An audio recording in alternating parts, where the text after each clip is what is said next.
Labor is calling for an investigation into food pricing at the country's major supermarkets. But Foodstuffs and Woolworths say some prices are dropping, especially on fruit and vegetables. William Tiriti reports.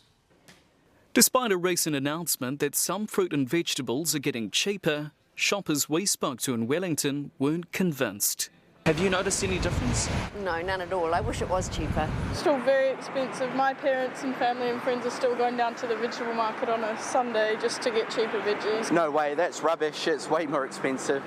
Both Foodstuffs and Woolworths say the price of some fresh produce is dropping, thanks to better growing conditions compared to this time last year. But Labor says it's still too expensive. Cost of living is biting right now in my community of Manere, where people aren't affording their groceries week to week, and we need to do something about it urgently. Which is why it wants an urgent inquiry into food pricing. Food prices affect all of us, but there are so many factors which go into the pricing of food in New Zealand. It's not just supermarkets, they're affected by growers, seasonality, multinationals. It almost feels like the Labor Party's calling for action on something that they could have taken action on when they were in power.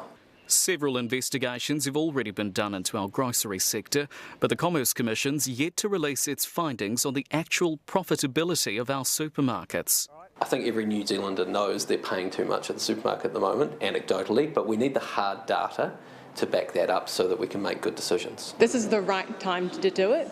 We need to be having these conversations about how to address the cost of living urgently for people who can't afford to buy groceries. Meanwhile, many families are hoping those cheaper prices for fresh produce come in sooner rather than later. William Tiriti, Newshub.